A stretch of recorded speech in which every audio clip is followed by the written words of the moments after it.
Selamat datang semuanya. Di seluruh dunia, para arsitek dan insinyur sedang bersiap untuk masa depan, di mana seluruh kota mungkin akan mengapung di lautan. Dengan meningkatnya populasi di pesisir dan terbatasnya lahan, gagasan membangun permukiman permanen di atas air bukan lagi fiksi ilmiah.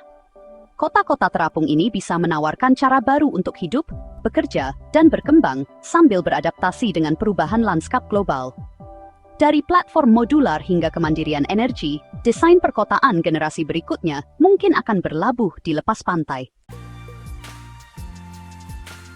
Kota-kota terapung dimulai dengan fondasi yang tetap mengapung secara permanen. Fondasi ini sering dibuat dari ponton beton besar yang diisi dengan ruang udara atau busa. Daya apungnya dihitung dengan cermat agar berat struktur di atasnya dapat ditopang secara merata. Beberapa desain menggunakan platform yang saling mengunci, yang bisa diperluas atau diatur ulang seperti balok bangunan. Platform ini ditambatkan ke dasar laut menggunakan jangkar fleksibel atau kabel penegang, yang memungkinkan gerakan lembut tanpa risiko hanyut. Untuk menyediakan air bersih, kota-kota terapung sebenarnya menggunakan beberapa sistem yang bekerja sama. Metode yang paling umum adalah desalinasi reverse osmosis, di mana air laut didorong melalui membran yang sangat halus untuk menghilangkan garam dan kotoran. Pompa bertenaga surya atau sistem bertenaga gelombang menyediakan energi yang dibutuhkan untuk mengalirkan air melalui filter. Beberapa desain bahkan menampung air hujan di atap dan mengalirkannya ke tangki penyimpanan. Semua air disaring dan diuji sebelum masuk ke area perumahan atau pertanian. Pembangkit listriknya terdesentralisasi dan dibangun menyatu dengan struktur kota. Panel surya dipasang di atap dan jalan setapak untuk menangkap sinar matahari sepanjang hari. Beberapa anjungan dilengkapi turbin angin yang sangat cocok dengan perubahan arah angin di laut. Di daerah dengan pasang surut yang kuat, turbin bawah air dapat menghasilkan listrik yang stabil. Energi disimpan dalam baterai lithium besi atau air asin yang terletak di kompartemen terlindung di bawah dek hunian. Produksi makanan dikelola melalui kombinasi pertanian vertikal dan aquakultur. Menara rumah kaca yang tinggi dapat menanam sayuran dan rempah-rempah dalam air kaya nutrisi tanpa tanah. Sistem ini mendaur ulang air dan menggunakan pencahayaan buatan atau terowongan sinar matahari bercermin untuk mendukung fotosintesis.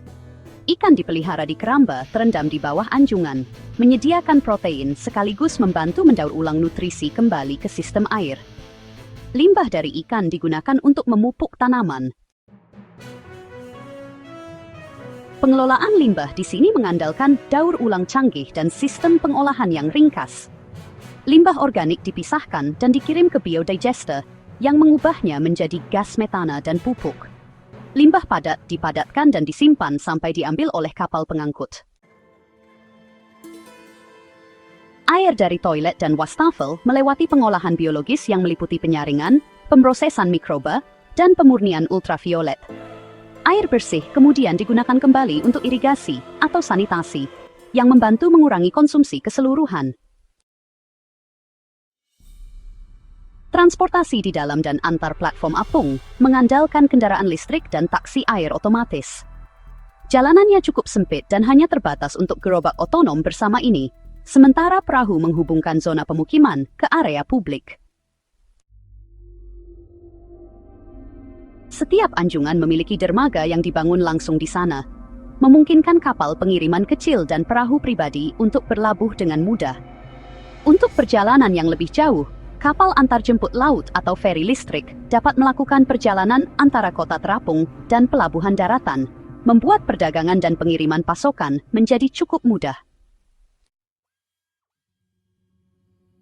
Membangun kota terapung itu modular dan mengikuti urutan yang tepat.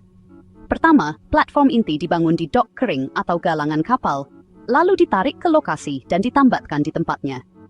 Sambungan utilitas seperti kabel listrik, kabel data, dan pipa air semuanya dipasang di bawah kota menggunakan robot selam, membuat seluruh prosesnya cukup efisien. Bangunan-bangunan dirakit berbagian, lalu diangkat ke platform menggunakan derek. Setiap struktur diuji secara menyeluruh untuk keseimbangan dan stabilitas sebelum ada yang diizinkan masuk. Sistem komunikasi di sini mengandalkan satelit dan menara relay berbasis laut. Setiap anjungan dilengkapi dengan terminal satelit berkecepatan tinggi yang menyediakan layanan internet dan suara. Di kota-kota besar, jaringan mesh menghubungkan rumah dan kantor ke sistem kontrol pusat. Sistem ini mengawasi penggunaan energi, kualitas air, kesehatan struktural, dan data cuaca. Bahkan dapat mengarahkan drone otonom untuk pengiriman dan tugas pemeliharaan. Tindakan pengamanan bisa termasuk pertahanan badai dan protokol evakuasi darurat. Bagian terluar kota ini menggunakan penghalang gelombang yang bisa diatur, yang menyerap dan mengarahkan kembali energi gelombang. Dan saat laut bergelora, bangunan-bangunan akan disegel dan semua peralatan diamankan secara otomatis. Rakit darurat dan platform pesawat terletak di seluruh kota untuk berjaga-jaga jika ada evakuasi. Semua warga dilatih melalui latihan berkala untuk menanggapi berbagai skenario, termasuk keadaan darurat medis atau wabah kebakaran. Kota-kota terapung juga punya zonasi cerdas dan area yang bisa dipakai untuk berbagai hal. Blok-blok tempat tinggal dipisah dari area komersial dan industri, supaya tidak terlalu bising dan macet. Sekolah, taman dan rumah sakit diletakkan di tengah setiap modul komunitas. Kalau penduduknya bertambah, platform baru bisa disambung pakai konektor standar. Ini bikin kota bisa berkembang dengan teratur dan seimbang tanpa membebani sistem utamanya. Kota terapung menawarkan cara baru untuk tahan terhadap bencana. Kota-kota di tepi pantai biasanya gampang kena banjir dan gelombang badai.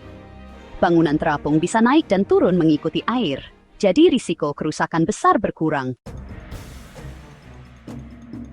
Di masa depan, seluruh komunitas mungkin akan dirancang untuk bisa dilepas dan dipindahkan saat terjadi cuaca buruk. Ini akan memberi penduduk lebih banyak kendali atas keselamatan mereka. Sistem ekonomi di kota terapung bisa jadi mandiri. Dengan pencetakan 3 dimensi, produksi makanan di tempat, dan energi terbarukan, kota-kota ini bisa mengurangi ketergantungan pada rantai pasokan tradisional. Beberapa proposal membayangkan zona bebas terapung untuk inovasi, di mana pemerintah setempat menawarkan undang-undang percobaan, tata kelola digital, dan model ekonomi baru yang menarik pengusaha dan perusahaan teknologi dari seluruh dunia. Kehidupan budaya di kota-kota terapung bisa berkembang dengan cara-cara baru. Terpisah dari tradisi di darat, ini bisa menginspirasi bentuk musik, arsitektur, dan organisasi sosial yang unik. Ruang publik seperti amfiteater, museum terapung, dan taman air bisa mencerminkan estetika global dan lokal. Penghuni mungkin hidup lebih dekat dengan alam dan laut, memengaruhi hubungan mereka dengan lingkungan. Pendidikan di kota terapung bisa digabungkan dengan belajar digital dan pengalaman langsung. Anak-anak dan orang dewasa bisa belajar biologi laut, robotika, navigasi, dan pemeliharaan infrastruktur langsung di lingkungan mereka. Sekolah juga bisa jadi pusat komunitas dan pusat darurat. Seiring teknologi makin canggih, platform pendidikan mungkin pakai alat yang bikin kita seolah-olah ada di sana, kayak tampilan tambahan buat ngajarin sistem yang rumit secara interaktif. Keamanan dan pemerintahan akan membutuhkan perencanaan yang cermat. Drone pengawas, pemantau lalu lintas AI, dan sistem peringatan otomatis dapat membantu menjaga keamanan tanpa terlalu bergantung pada kehadiran polisi manusia dalam jumlah besar. Tata kelola bisa diatur melalui sistem pemungutan suara terdesentralisasi atau dewan yang dibantu AI yang menganalisis kebutuhan sumber daya dan umpan balik populasi. Setiap platform dapat berfungsi sebagai unit semi-otonom dalam federasi yang lebih besar. Kota terapung di masa depan mungkin tidak terbatas di bumi saja. Prinsip yang sama yang digunakan untuk platform apung modular bisa diterapkan di lingkungan gravitasi rendah seperti permukaan Titan atau Europa. di mana terdapat samudra di bawah permukaannya. Teknologi yang diuji di kota-kota laut di bumi bisa jadi dasar untuk kolonisasi di luar angkasa. Jadi, kota-kota terapung ini bukan cuma terobosan di bidang teknik sipil, tapi juga langkah maju menuju ekspansi planet. Kota terapung mungkin akan segera menjadi pilihan nyata untuk memperluas pusat populasi dan menciptakan sistem perkotaan yang lebih tangguh. Seiring dengan peningkatan material dan penurunan biaya konstruksi, kita mungkin akan menyaksikan pergeseran dari pembangunan pesisir ke permukiman laut. Munculnya megacity berbasis laut dapat menandai titik balik dalam peradaban manusia. Terima kasih banyak sudah menonton. Silakan suka dan berlangganan.